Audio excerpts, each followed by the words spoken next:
Right, welcome everybody to the Environment and Energy Network. It's good to see you all, and I think there's still some people who are trying to get in to the meeting. I'm Elizabeth Goodchild. I'm the Strategic Partnership Manager for BVSC, and we just launched the Environment and Energy Network recently in November, so it's a new network. So we're looking to build up this network and get as many organisations involved as want to, not just the traditional environment and energy organisations, but also anyone within the wider sector who wants to be involved. So I will try and share my screen now to get with presentation.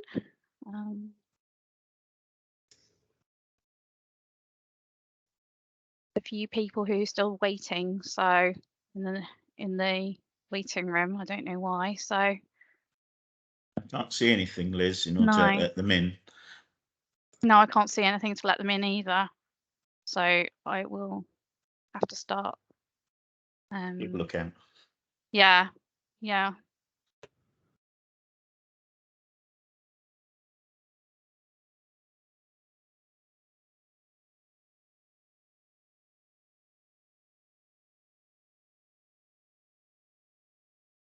Right, can everyone see this presentation? Can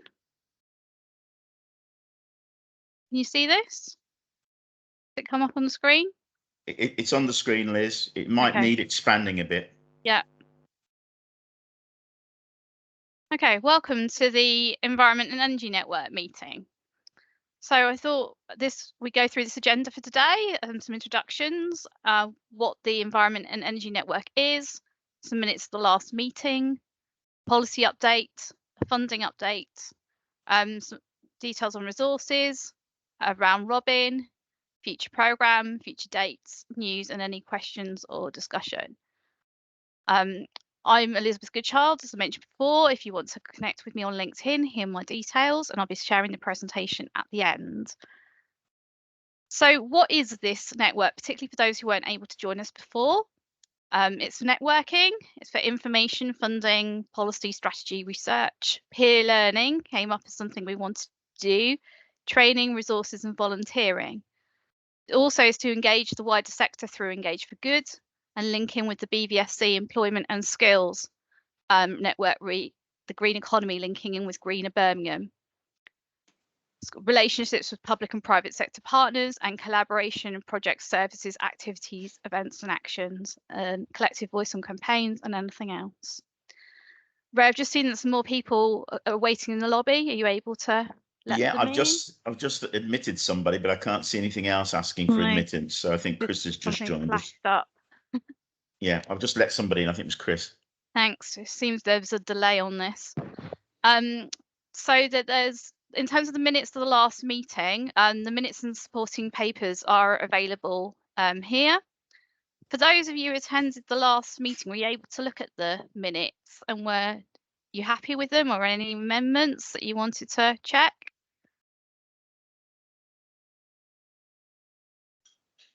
Phil, Simon, particularly?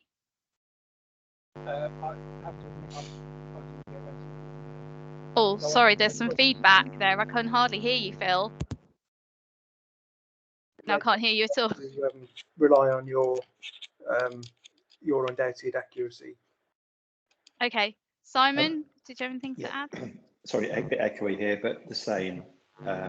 Unless you put me down to do loads of actions, I'm with Phil. I agree with your accuracy. Okay, some feedback there as well. All right, so are there any matters arising from those minutes? Sorry, there's some terrible feedback.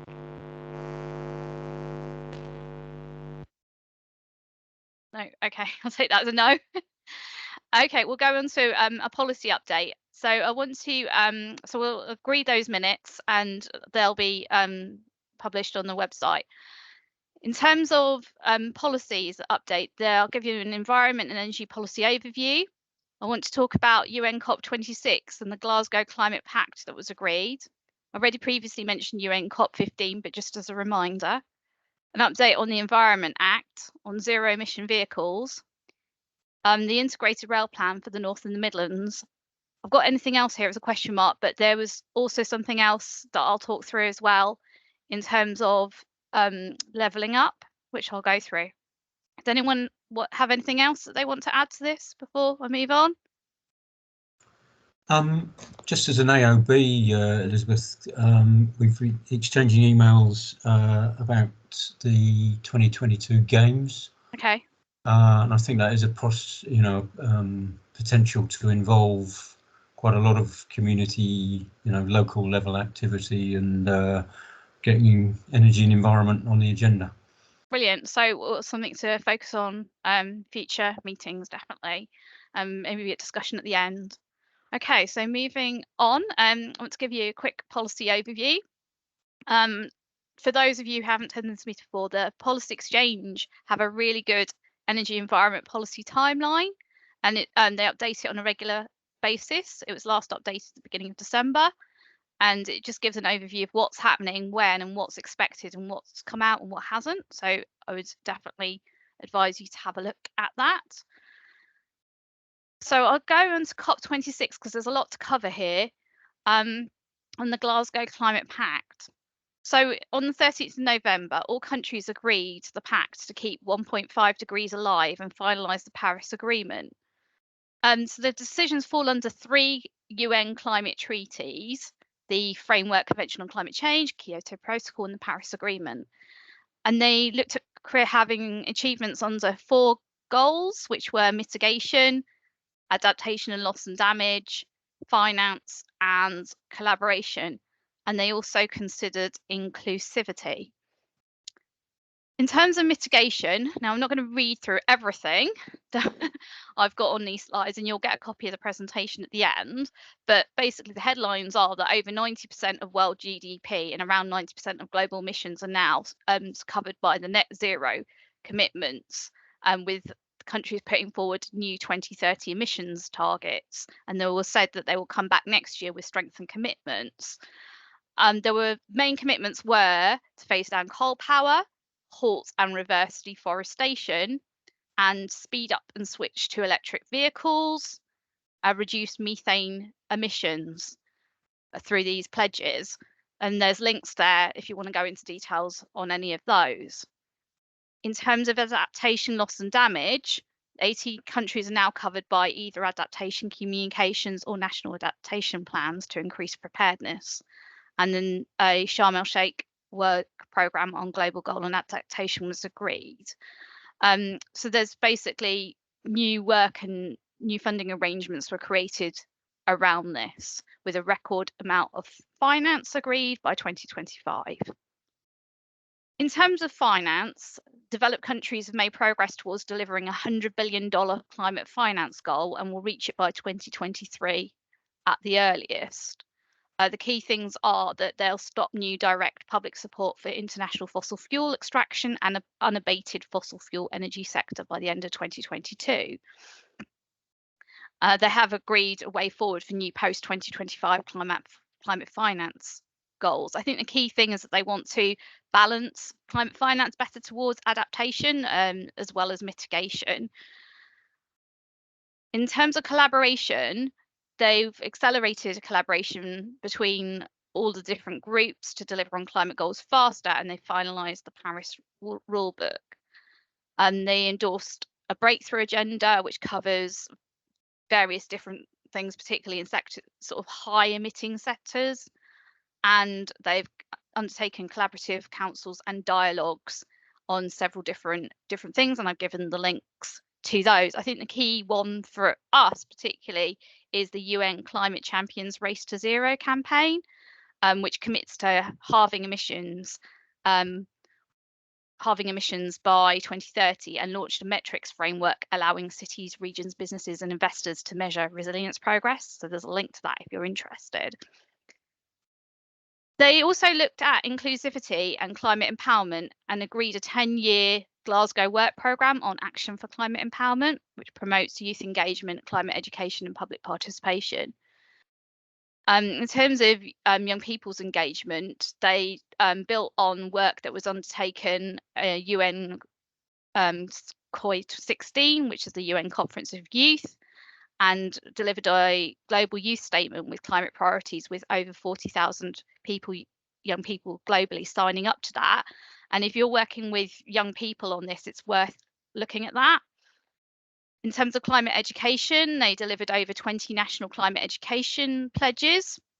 And for us, particularly, the UK Department for Education has delivered a draft sustainability and climate change strategy and launched that.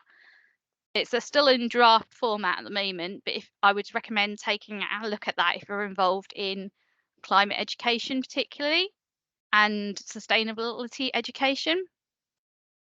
And then there's various work that they undertook in public participation, civil society, youth advisory council, Friends of COP group, and a green zone that brought everyone together, including 100 exhibitors and events. They also looked at gender and a climate pact encouraging countries to increase the full and meaningful equal participation of women in climate action. That was linked to the Gender Action Plan and the UN Women's Feminist Action for Climate Justice. And in terms of local communities and Indigenous people, they agreed a new 3-year work programme on local communities and Indigenous people. So that's a kind of quick overview of COP26. And if you want more detail, I encourage you to go into the links. Obviously, there's still a lot of work that's got to be done and will come out of that. But I thought it might be useful to you to know what's going on, to link in your work accordingly. I've already previously mentioned this, but I'll mention this again. Obviously, a lot's been said about COP26, but not a lot's been said about COP15. COP15 had its first part online on the 11th to 15th of October, but it's got a second part in person from 25th of April to the 8th of May to agree new set of goals for nature through the Convention on Biological Diversity. So it's something that we'll have to keep an eye on and see in terms of how that is shaped up and how it links into the other agendas on climate change, energy, etc. So going on to the Environment Act, that's now been agreed by both houses of Parliament, and the text of the bill is agreed. So it received royal assent on the 9th of November. So it's now law.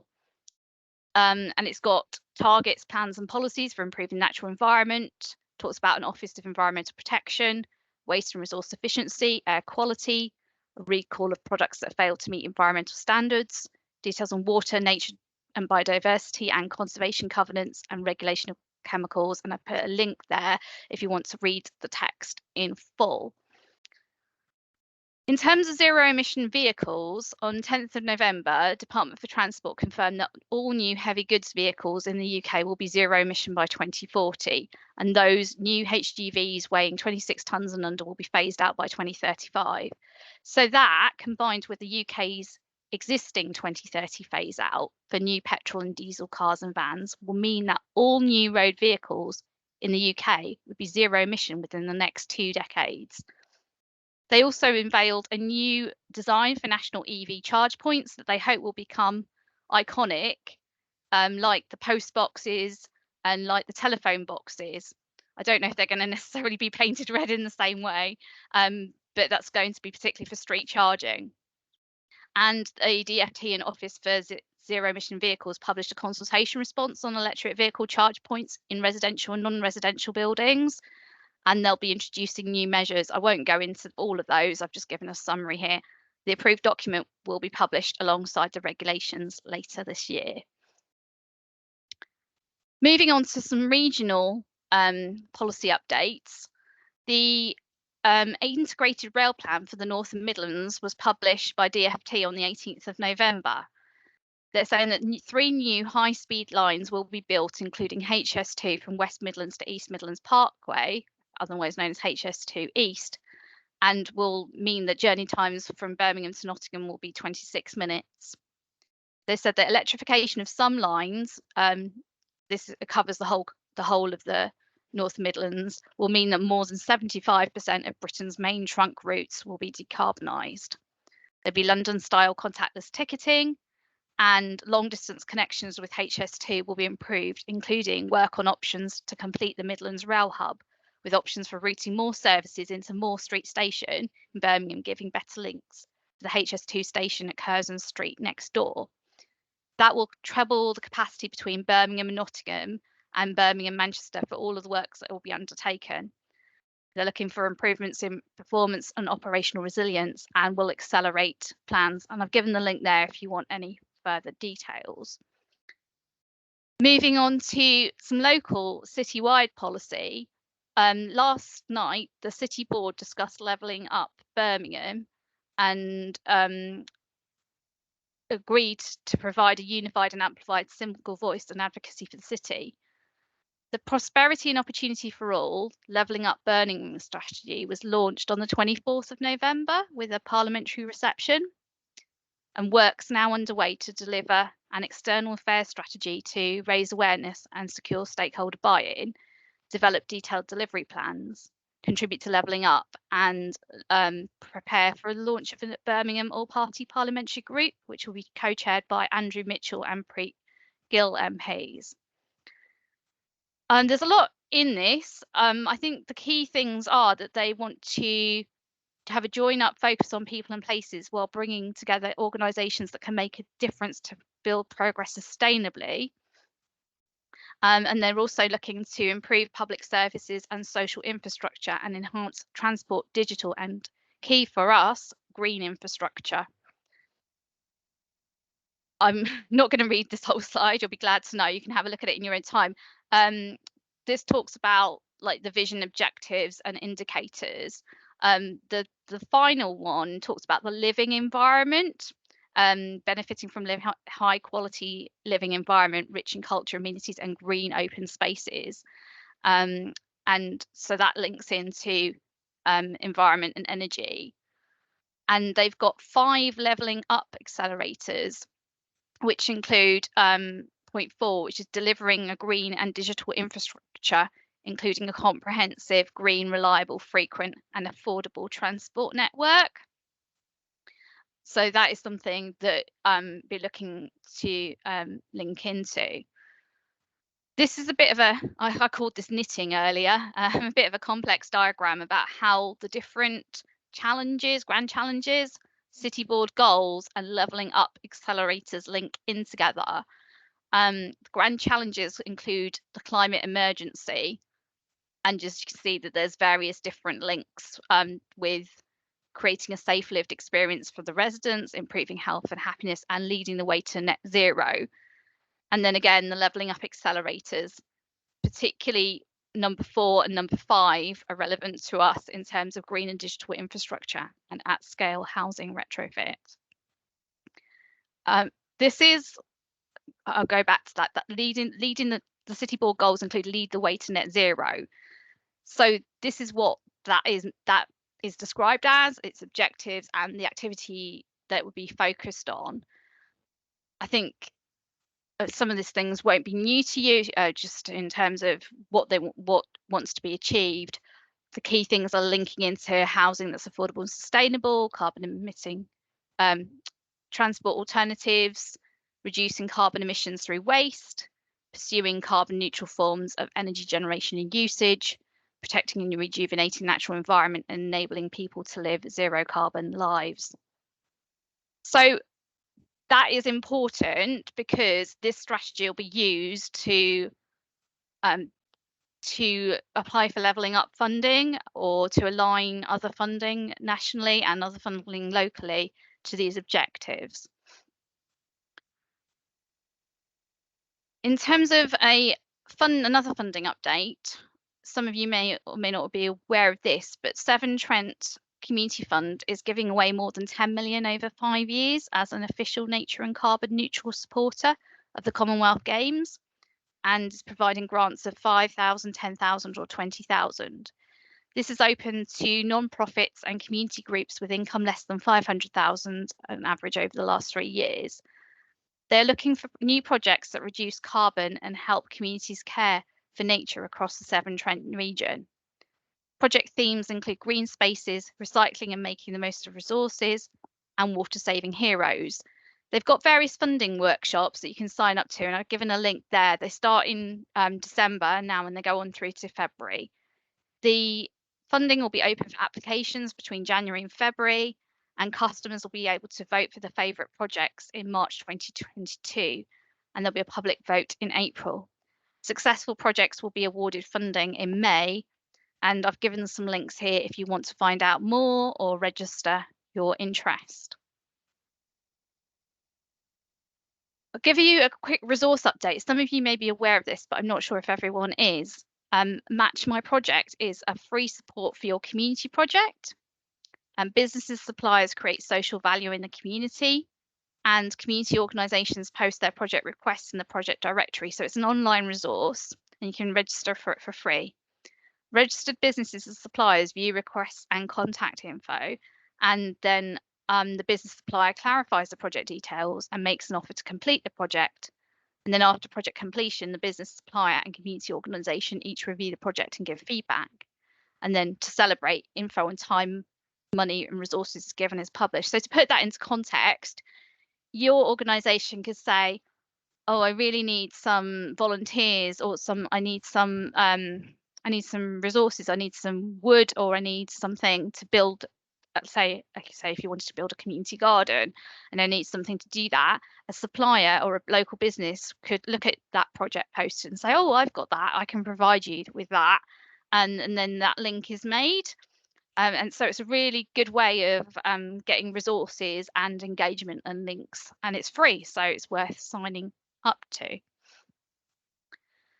So that's kind of whistle-stop tour of a few things that are going on.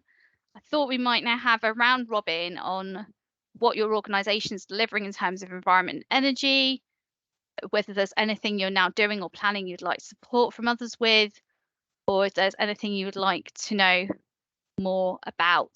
I'm going to stop sharing so I can see you all, because I can only see myself presenting at the moment. We better see you.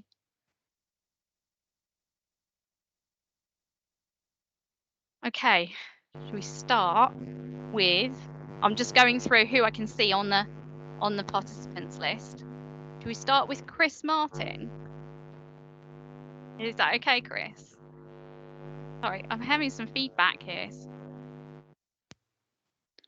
Okay, can you hear me? Yes. So I'm Chris Martin from Footsteps, Faith for Low Carbon Future.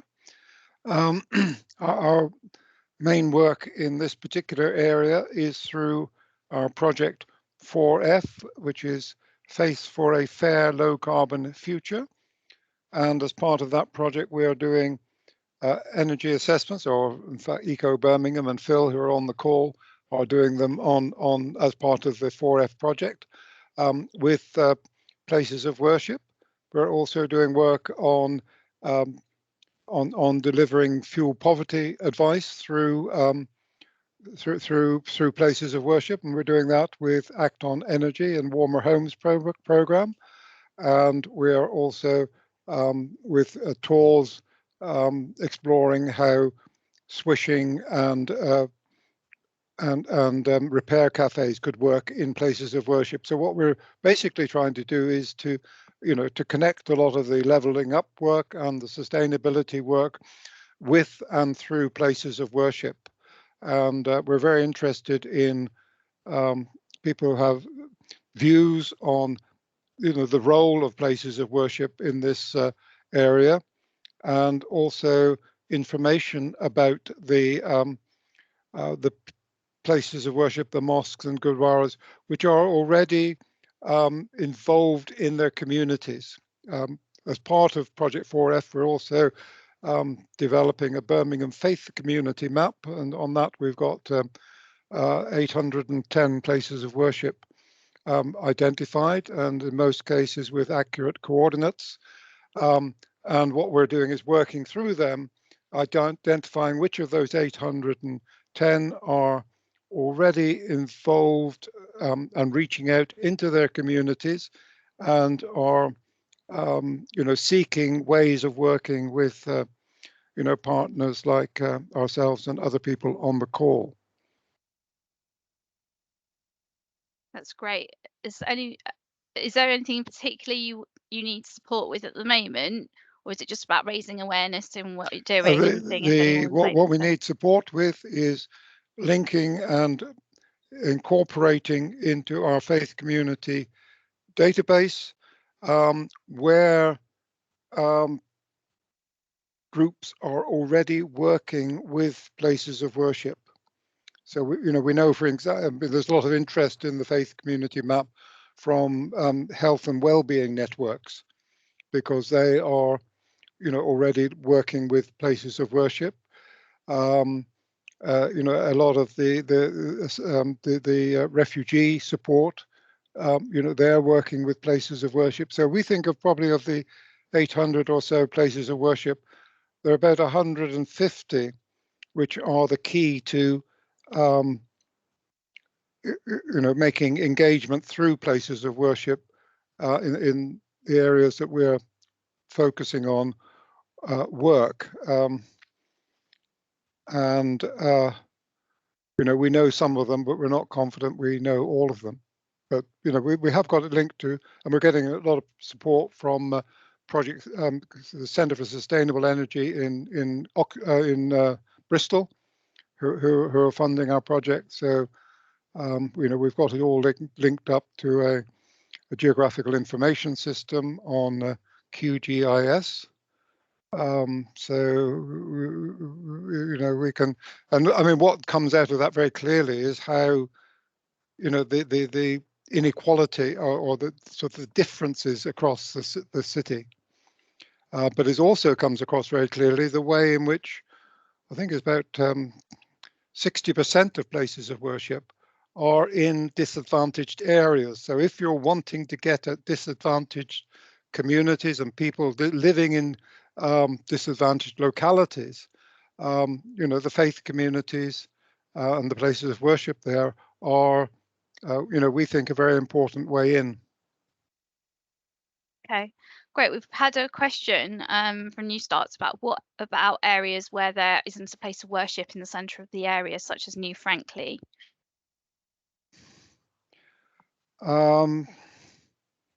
Well, as I was saying, the numbers of places of worship in different wards varies very significantly. Our project is working through places of worship. I mean, there are particular issues, in particular in some of the outer estate areas, which are not as well represented, where there are not so many places of worship. Usually, though, they're all coming within the Anglican Church framework, because the Anglicans have a parish structure. So by definition, every part of Birmingham, is part of an Anglican parish.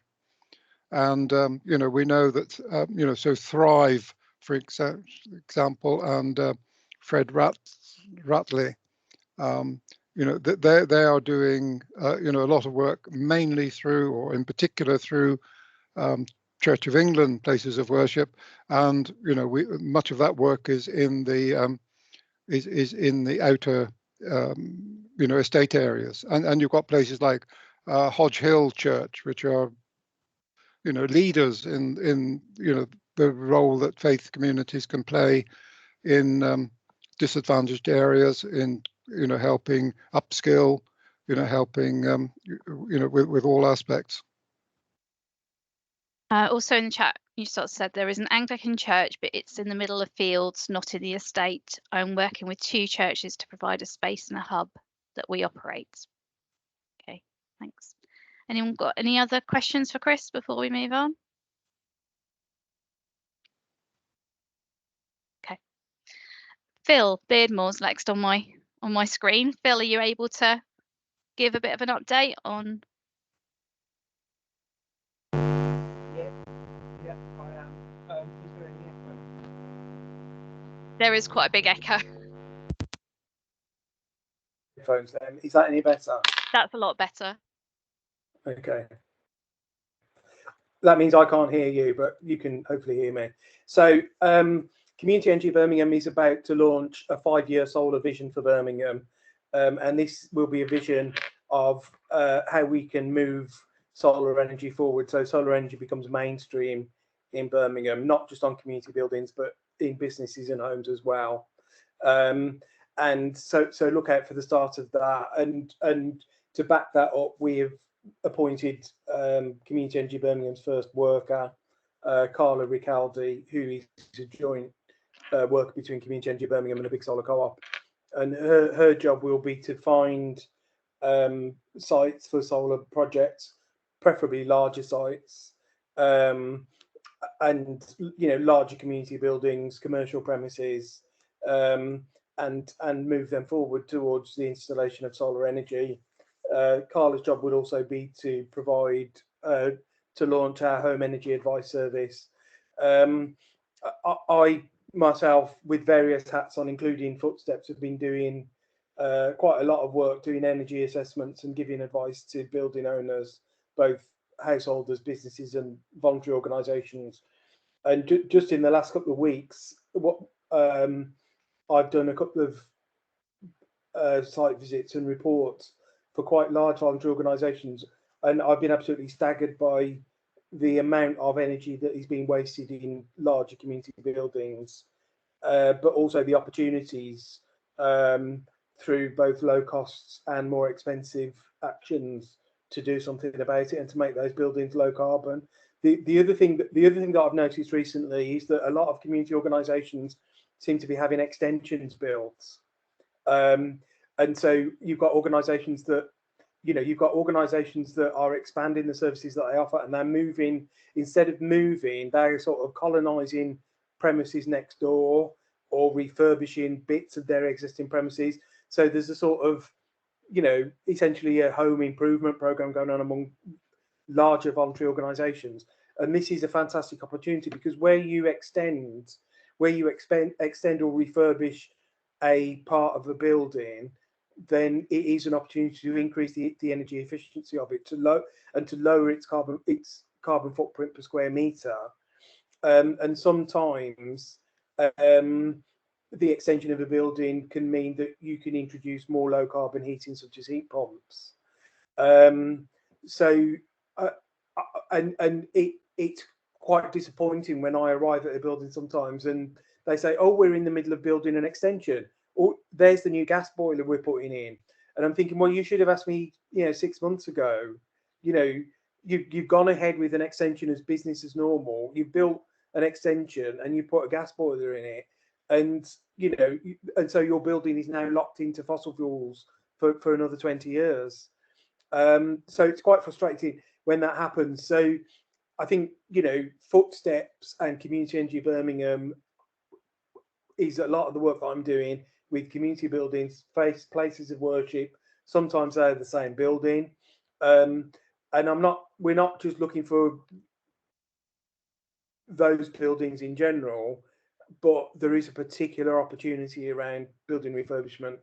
And so, anybody with a voluntary sector building that's looking to do that, don't lose sight of the fact that it is also an opportunity not just to grow your sort of operating space and to, be able to do, to build a new kitchen and some nice new bathrooms that are, that meet the needs of your users, but it's also an opportunity to make your building lower carbon.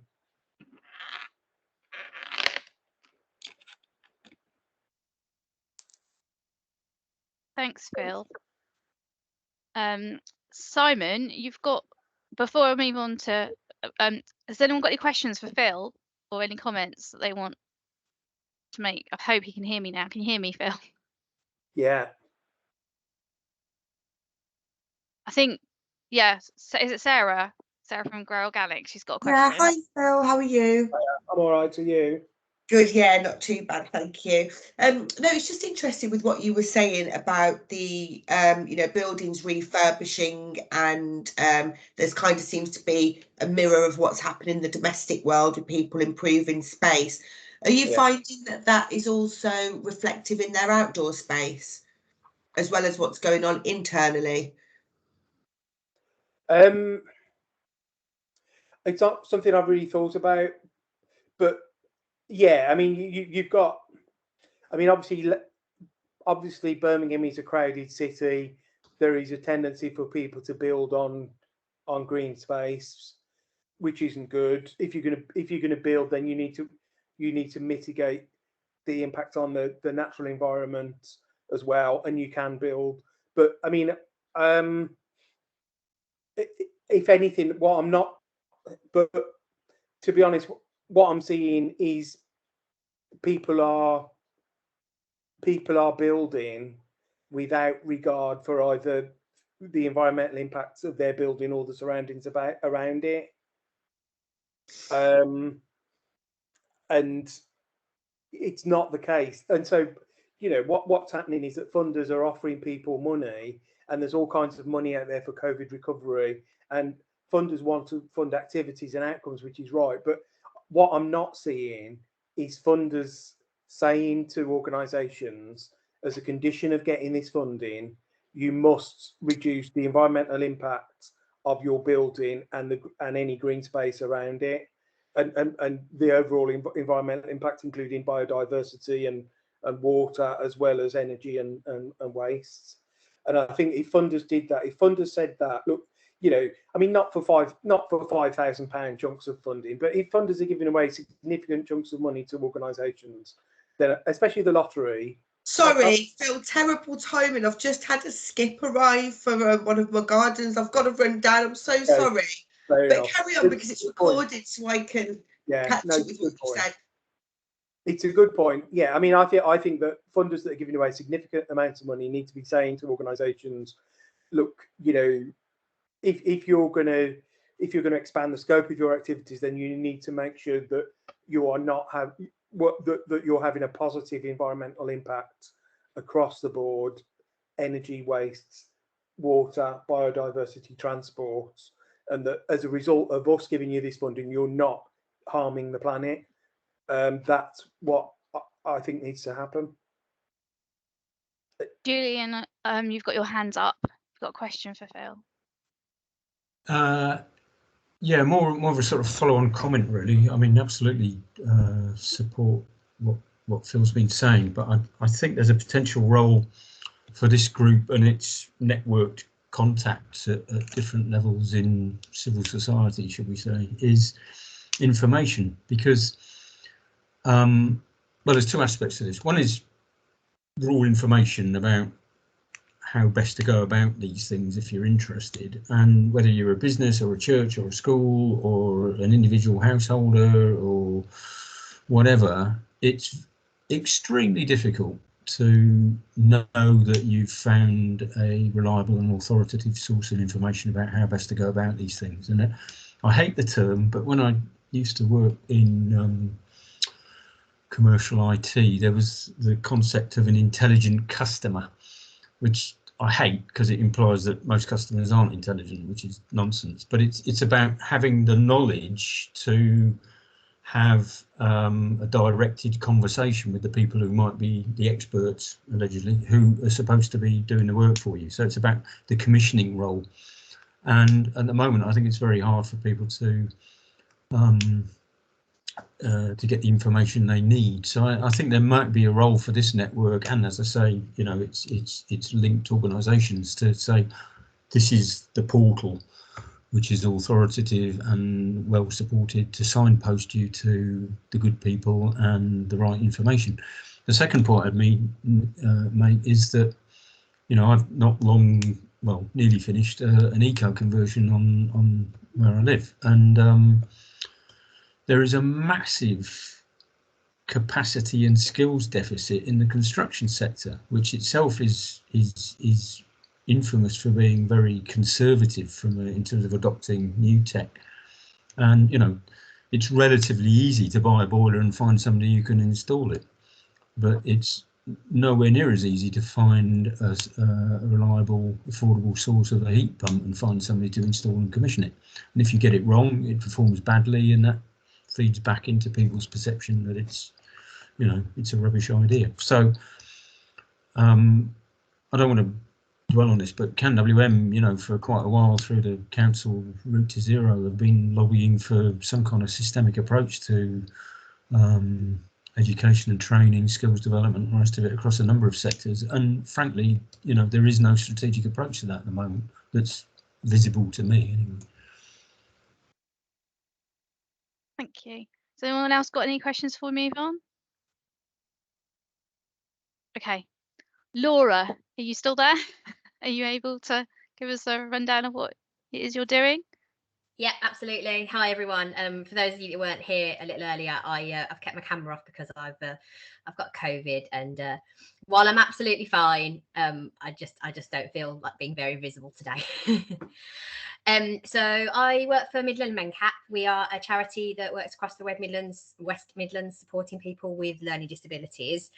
I'm here today and to join this group really to, I guess, to learn.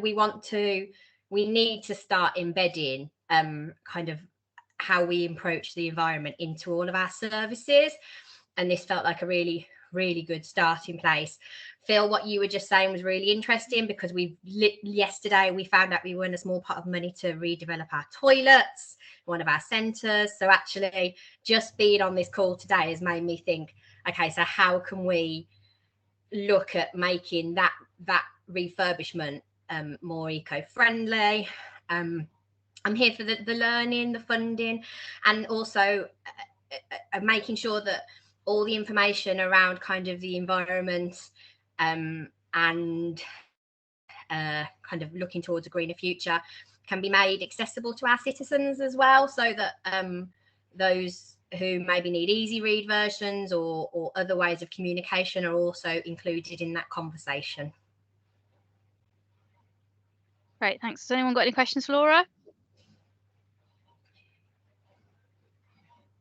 I think what you said, Laura, is really poignant, that we have to think about how we're communicating to all different sectors of the community on this. So, thank you.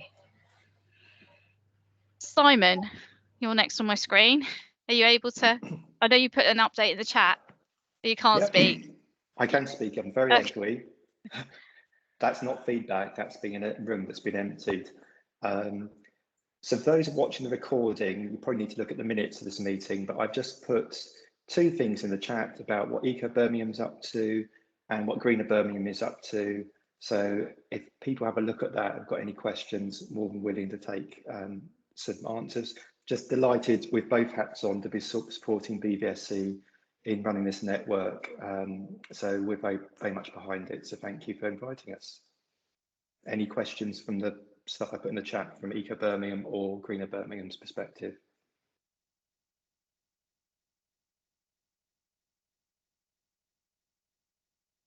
Someone's typing something.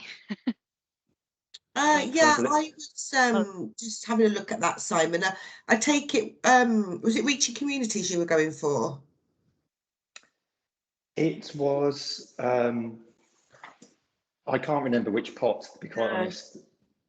Because I'm hearing that a lot, you see, and I think that a lot of it has been through Reaching Communities funding.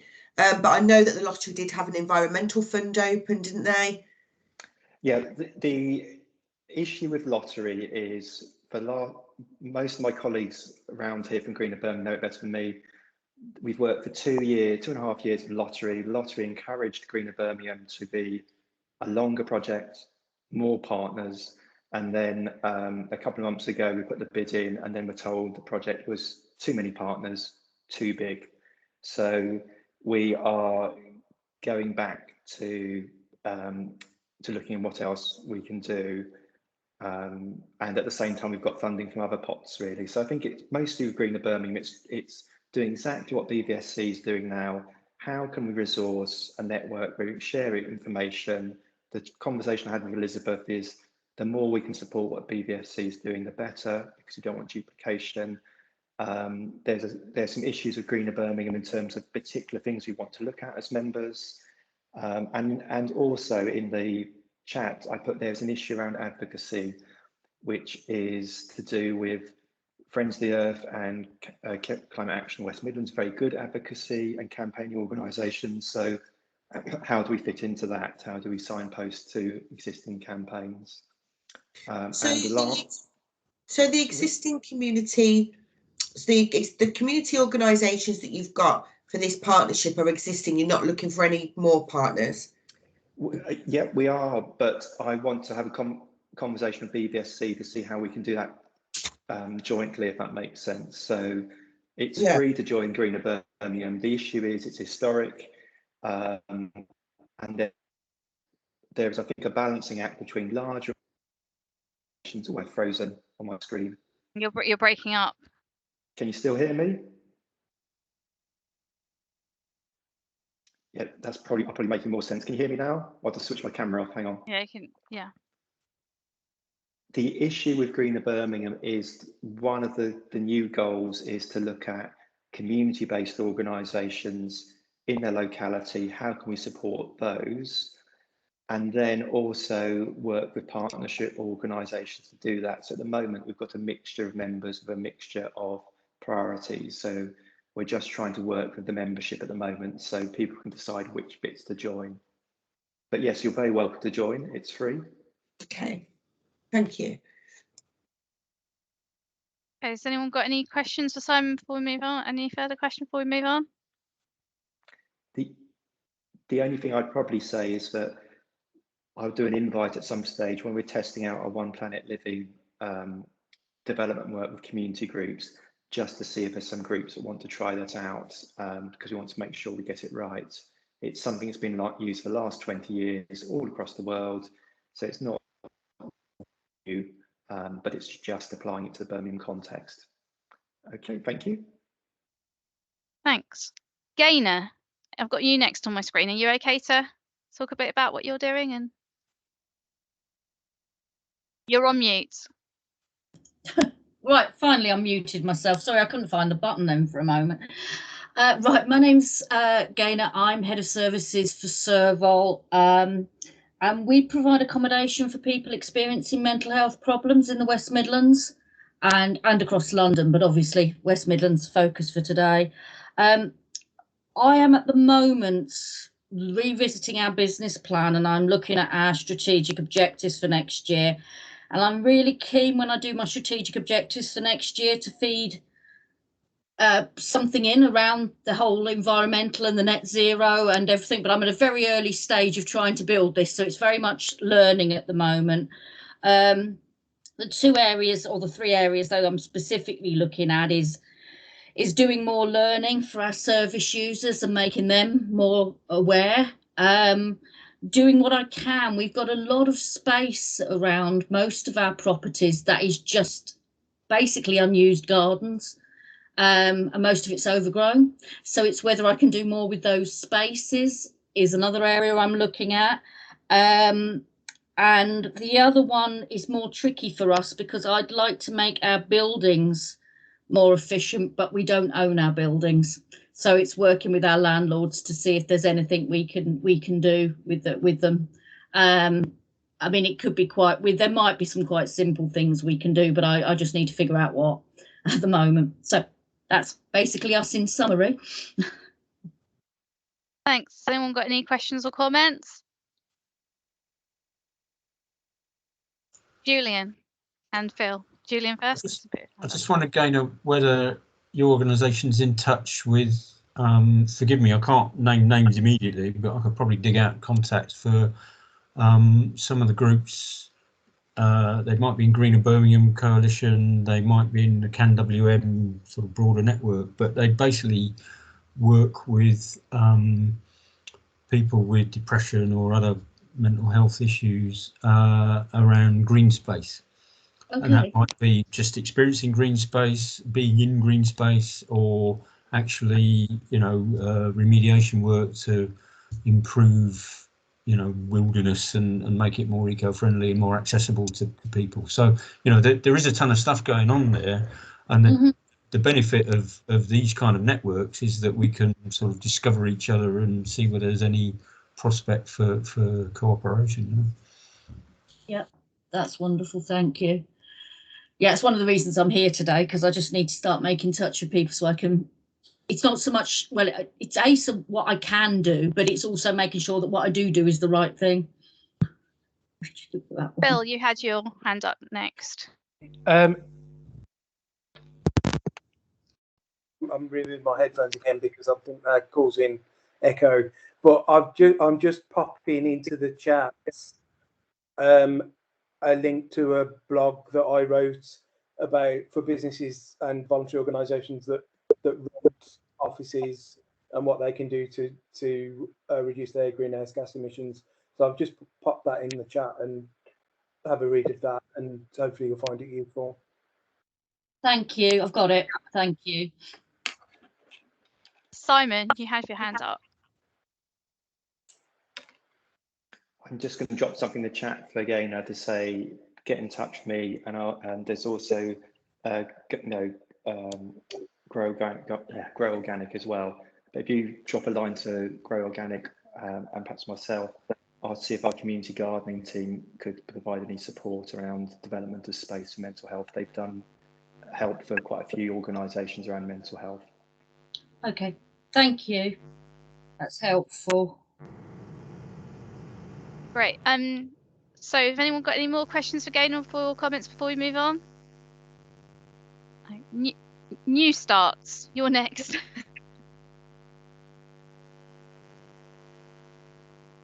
Are you there? Yeah, I'm still here. So yeah, New Starts. I mean, for those that don't know, we're a furniture reuse, computer recycling project. We've got our headquarters in Bromsgrove, but we also have a site in New Frankley, which is very small. It's just in Arden Road, so it's a shop there that we use.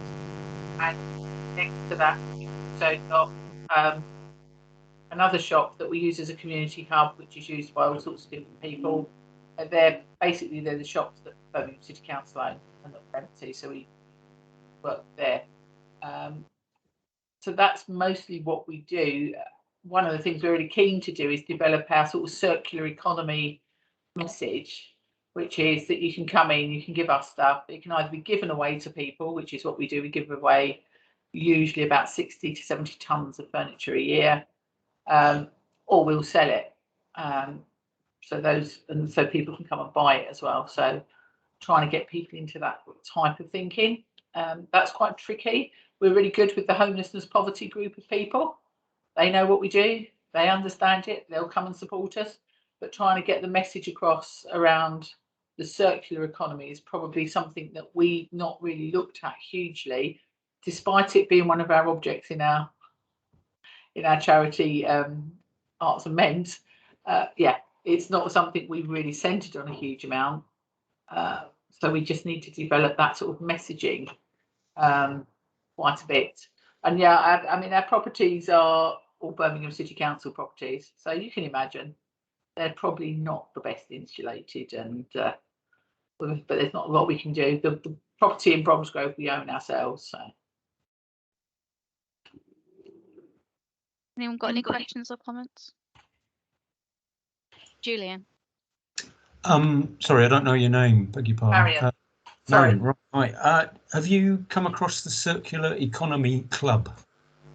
No, I haven't.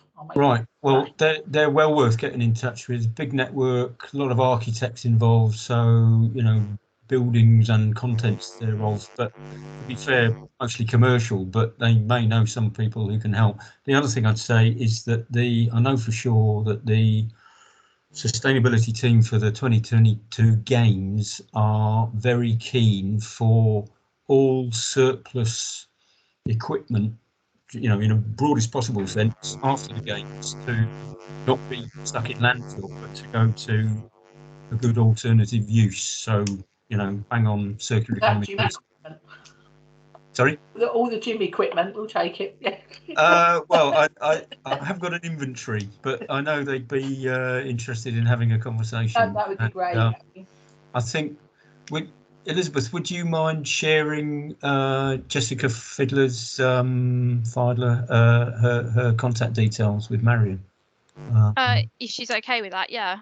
Yeah, I'm sure. I mean, it's the sustainability team. I'm going to be meeting with Jessica in the new year as well. So brilliant. Okay, yeah, cool. Okay, Phil, you had your hand up. Can't hear you, Phil.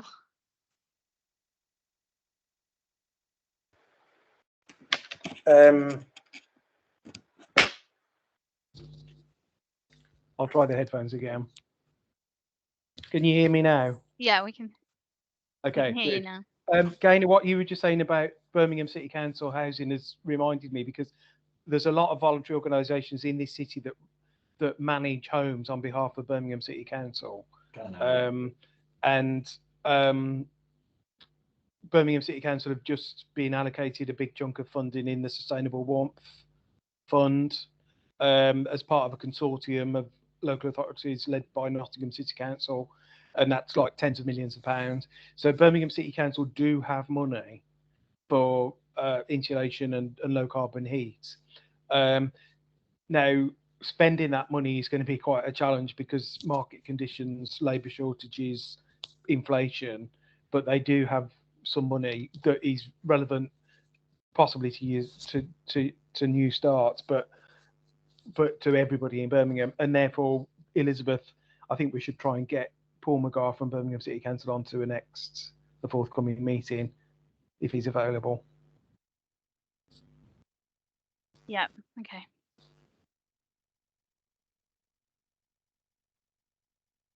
Simon, you've still got your hand up. Is there anything extra you want to say, or is it just a hand that was up from previously?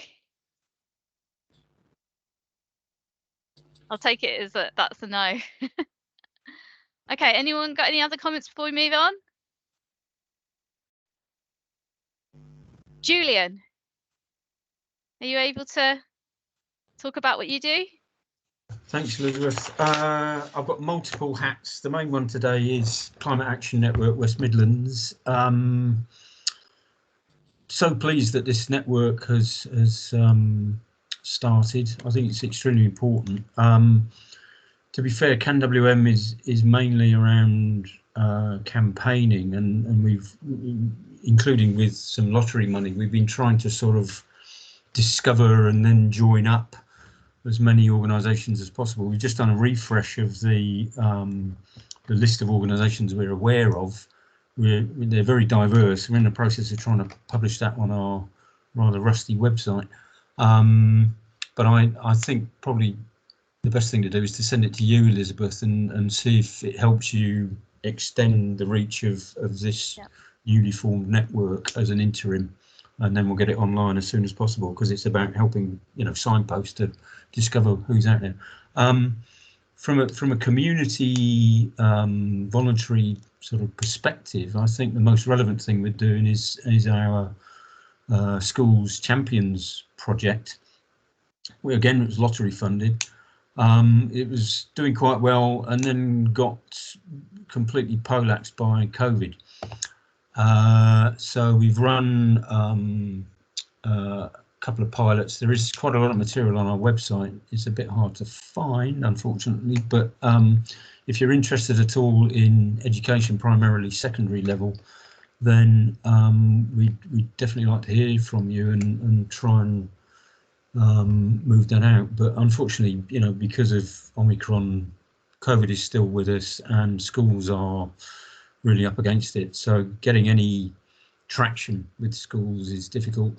We did get support from the National Education Union at one point. They took a lot of interest and they passed resolutions at conference and all that kind of good stuff. But it didn't translate into a lot of pickup on the ground, just because schools were so preoccupied with basically public health and safety.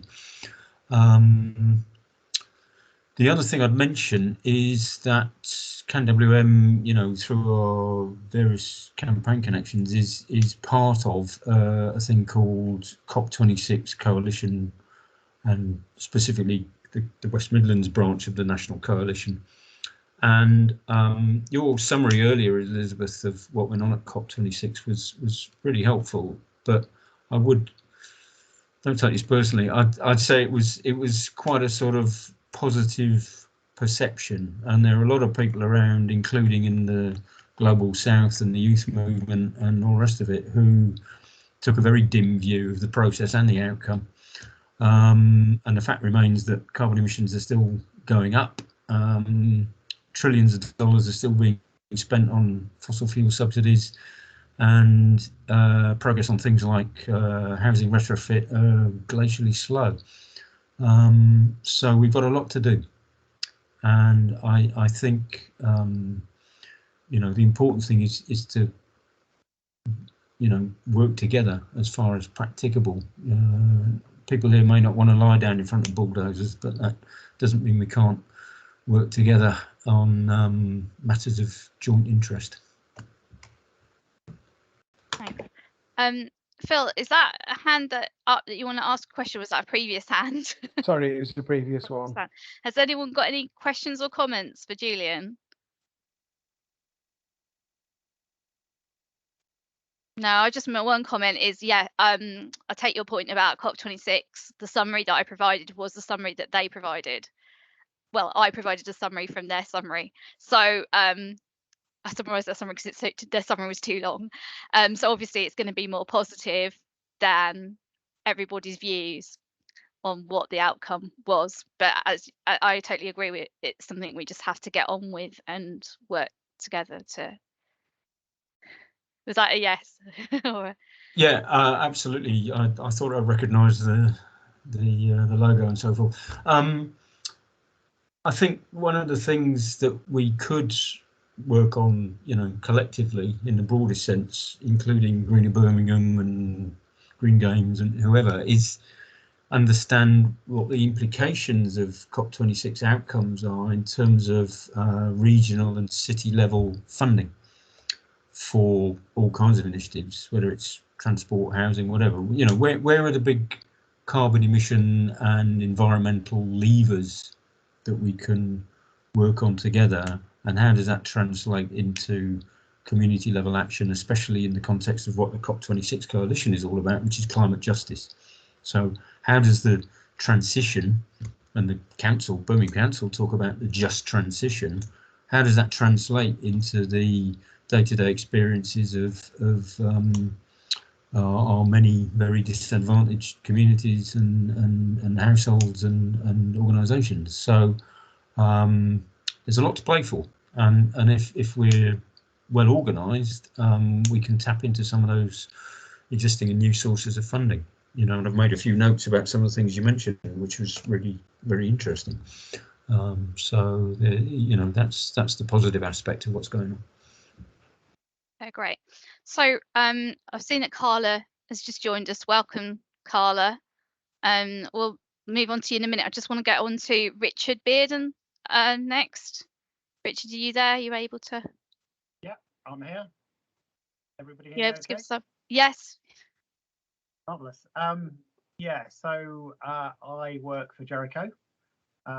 Jericho is a training and employment charity, social enterprise. We run a bunch of 7 different social enterprises, really as a way of providing a stepping stone into employment for people that are struggling to get a break in one way or another. 3 or 4 of those social enterprises have a bit of an environmental theme to them. The first one is Reusers, which a bit like New Start is a kind of reuse business, co-located with the Household Waste Recycling Centre in Sutton Coldfield. We basically grab stuff that's on its way to the skips, scrub it up and flog it, and we create a load of jobs and divert a load of stuff from landfill along the way. Also on that site, we've got Woodshack, which is a community wood recycling business, social enterprise. So we collect waste wood from building sites. We again scrub it up and flog it as DIY material, or we make it into things and then we sell the things. And again, we create quite a lot of employment opportunities as well as diverting wood from landfill. Then also within the kind of broader Jericho family, we have a joint venture with Change Kitchen. I'm sure many of you know Birgit, and obviously vegetarian vegan food is a much lower carbon, more sustainable way of eating. And Change Kitchen more recently have done incredibly well in moving into the kind of food poverty arena, and have been part of a program operating throughout COVID, providing healthy free meals for people struggling in one way or another with getting hold of food and begin to surplus food as well now, using lots of surplus food in their work. And then finally, we have Jericho Construction, which is basically a small, medium-sized builder.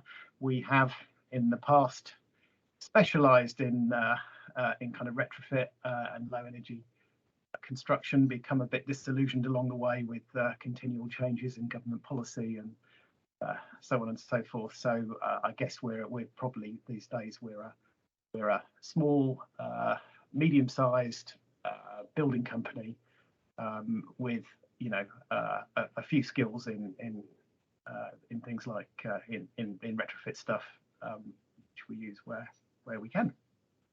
So yeah, that's a bit of a summary of what we're up to, I suppose. Yeah, keen to know what's going on in the sector. That's one of the reasons I'm here, to link with all you folks, learn, share experiences, all that kind of stuff. And also I've got at the back of my mind somewhere that we kind of need a net zero plan for Jericho. So I'm hoping to get some tips around how to put something like that together from you all. Right, has anyone got any questions or comments? I think there's something going on in the chat. Carla, finally, if you got anything that you want to say, welcome to. I know you joined us later, but we're just doing a round robin on what everyone's doing and if there's anything they need any support with. Thank you. Apologies, I'm abroad and I got a mix up with the time zones there, so I ended up coming a bit late. Well, I'm just starting out with Community Energy Birmingham, and they've partnered with Big Solar Co-op. So I'm coming in this new role. They've created sort of their first paid role, and what we're looking to do is, on the one side, continue the deployment of community energy solars in Birmingham, finding some big projects, but also inside of Community Energy Birmingham, they're looking to do some energy advice in households and trying to find, on the one side, households that want the community, that want the energy advice, but also training up people who could provide the advice and who could, be skilled up and particularly interested in looking for traditionally marginalized communities to try and make it a fair way of distributing the job and ensuring that people have a job opportunity. That's pretty much it. Right, thanks. Anyone got any questions or comments, Carla? No. Ray, have you got anything that you want to add?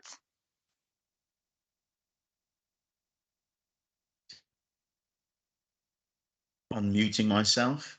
Hi, everybody. For those who don't know me, my name is Ray Walker and I work for BVSC along with Liz. I run a similar network, but for employment and skills. I think we're all aware of the way in which the voluntary sector and those who are supporting people to get employment, there's a lot of reference in a lot of documents across the city around the role of the sector and the key role it has in engaging with clients who are not getting into employment and so on. So the work that I do is about basically, if you like, how do we enable that? How do we bring those who are delivering employment skills together to ensure that, if you like, we make the most of those organizations to actually play the role that they've got to play in employment skills. Part of that is actually ensuring that those who are doing these roles are fully aware of the full range of jobs that are out there. So I think that's a nice segue into jobs that are part of the green economy. One of the things that I do as part of the work I do is to actually run a webinar on a weekly basis to help try and create a network of providers working collaborative together. And one of the topics we did look at was the business of jobs in the green economy. And indeed, Phil gave a great presentation. It's recorded about basically the jobs in the green economy. So people who attended that became more aware of the jobs and skills that are in shortage in terms of the green economy, but also aware of the various community projects that exist, similar to the people here today, that are actually working and using the green economy as a way of engaging people, as a way of sort of getting them to move into jobs and what have you, with a sort of green economy theme. So that's what I do. So I'm very, very keen to attend today in order to make sure there is a strong dotted line between my network and Liz's network on environment and so forth. Very, very interested in the comments that you made, Julian, earlier on in relation to employment and skills. And, you know, we're looking to sort of develop further that knowledge and understanding of those who are delivering employment skills support, about really the opportunities that exist. And I guess the final thing that I want to make is that one of the things we're looking to do is how we can access funding to actually, you know, support the work that's being done around employment and skills, including any employment skills training around the green economy. And indeed, we are aware, because we were actually involved in a consultation exercise with West Midlands Combined Authority about a community fund using adult education budget money to actually fund community-based projects linked to employability. And one of the themes, again, that they are keen to look at is the business of jobs and skills related to the green economy. Now, we expected that funding to have been tendered by now. It hasn't. So unless they're going to actually come out and drop a tender in the last week leading up to Christmas, we expect that they'll probably come out in the new year with the details of what this opportunity will be. And I guess there's an opportunity there to really shape a project once that is tendered, that could be delivered by organisations from the voluntary community sector linked to the business of the green economy. The other thing they're interested in as well is STEM and so on. So I just thought I'd drop that into the discussion about ways in which we could have something very tangible come out, working collaboratively together to actually try and look at some projects looking at the business of jobs, skills and training in the green economy. I hope that makes sense. Thanks. There's a few things in the chat that I would recommend people look at that Julian and others have posted about that. Has anyone got any questions or comments before we move on? Sorry, can I just make one other comment as well? I don't know if anybody did attend this. There was a webinar, wasn't there? I think it's called Road from COP26 Jobs and Skills. I did try and access that that session, but I had some technical difficulties with trying to get into it. So I don't know if anybody here went to it, attended it, and you know, again, if you did, if there's anything that came out of that, that would be really useful to know. Julian, you had your hand up.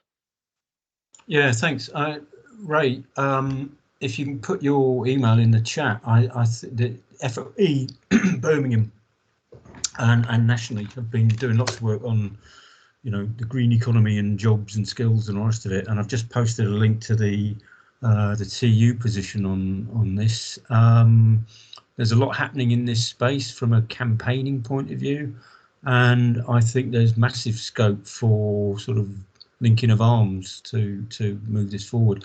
The other thing that's relevant to the CA is that the COP26 coalition submitted a petition to the CA, really requesting that they open up the whole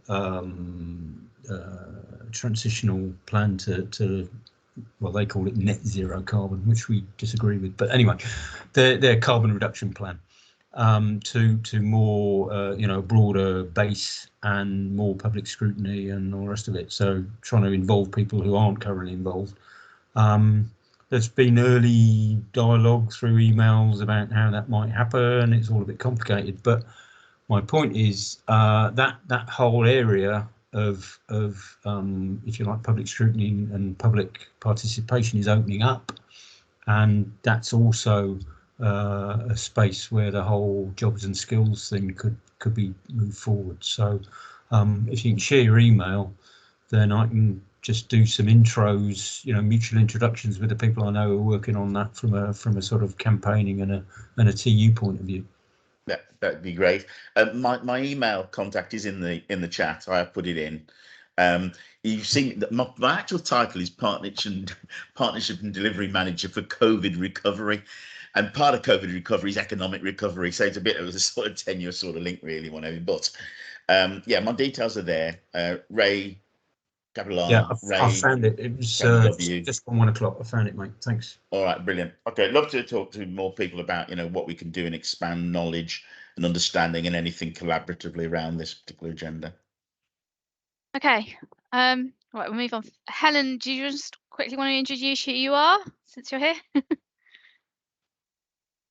Hi, yeah, I'm Helen Cobain. I work at BVSC doing communications and marketing. So I suppose I've been supporting these networks from a comms point of view. So it's good to come along and just find out what it's all about and get some perspective, really. So nice to see you all today.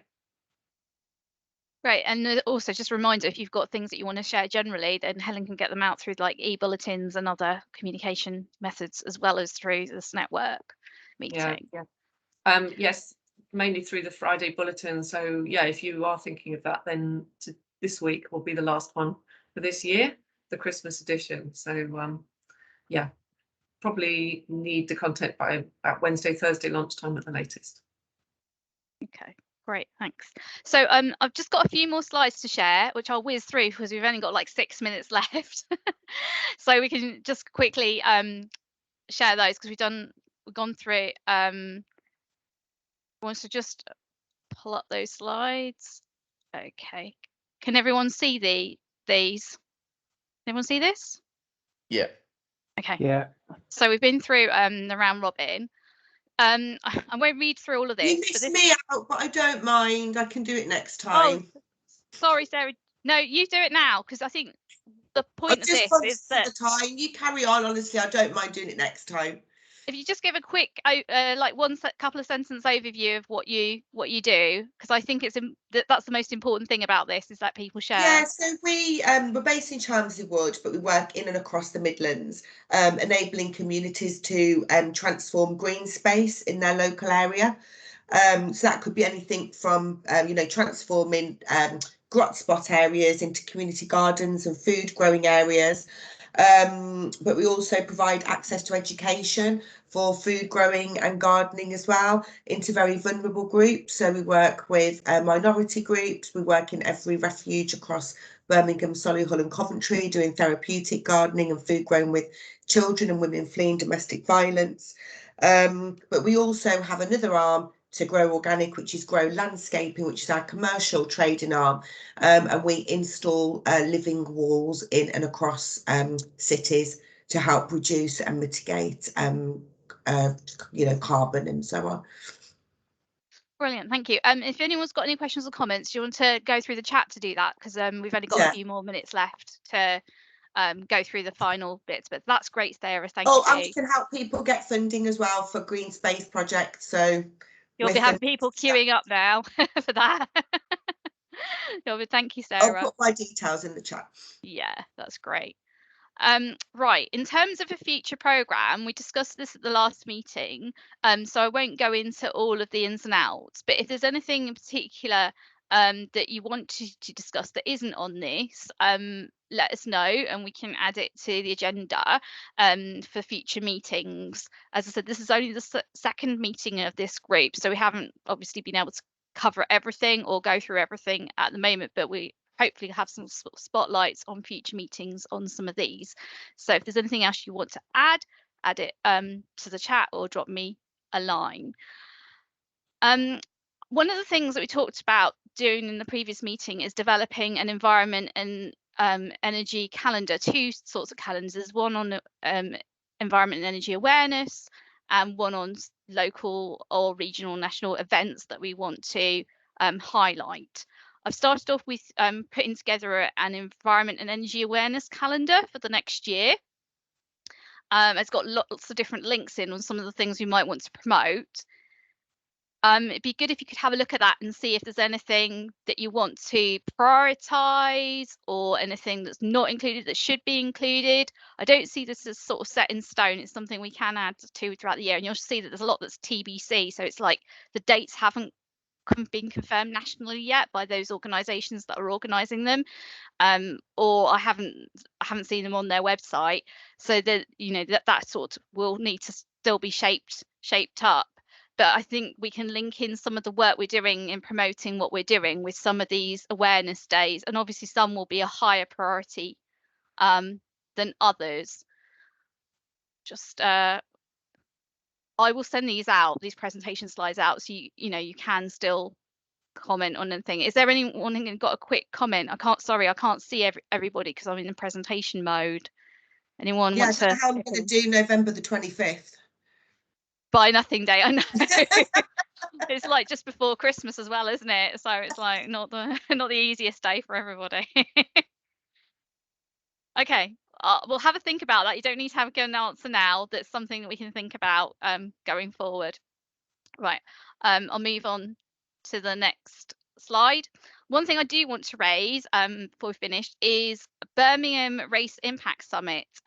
It's taking place 25th of May to the 4th of June, with the idea of creating a citywide 10-year race impact plan. And there'll be a voluntary community, faith and social enterprise sector mini race impact summit, which I'll be coordinating for the 26th of May. And we're looking for volunteers for that race impact steering group. But there'll also be different themed mini race impact summits across the city on various different things like health, on economy, etc. And I was wanting to know, do we want to have an environment themed mini race impact summit based on like environmental justice? And would that be a worthwhile thing to do? If we do, then who would want to be involved in a steering group for that? Bearing in mind that I will also be organising the overarching voluntary community, faith and social enterprise sector summit. So my capacity on my own is only so much in that time. But would anyone else be interested in that? You don't have to say yes now. You can sort of drop me a line or put it in the chat and I'll pick it up with you separately. I'll move on to the next slide. I'll put together a calendar of future dates for this meeting going forward next year, because I think we need to start putting the whole, and then I can start organising speakers for different events. If you could let me know whether any of these are not good dates, if there's something else that's going on that's clashed, that would be helpful. Otherwise, I will take it that this is the programme of times for next year. We've had some really useful sharing time today. And I'm just conscious as the network grows, we might need more than an hour and a half, or we might have to have separate kind of like surgeries for particularly for some of those organisations that aren't traditional environment and engineer organisations who want kind of particular support and themes. So that might be something worth bearing in mind. And then in terms of news, Ray's already mentioned the employment and skills webinars that are on Wednesdays at 1. We also have business development funding webinars on Mondays, that if you want to know anything about particular funding business development streams. The integrated care systems, which is the health-based systems that are replacing primary care networks, have got a place-based networks organised. And the next one is for Edgbaston and Northfield constituency tomorrow, and the next meeting is tomorrow at 10. It's something worth bearing in mind, particularly around some of the things we mentioned about mental health or air quality and things like that, to get on the agenda for what they'll be looking at. And then finally, if people were interested in levelling up, the things I said about that, there's a meeting or event tomorrow at 12 noon on what role for the voluntary and community sector in levelling up that you can join. And so it's a webinar and a kind of like also an opportunity to learn and think about the issues.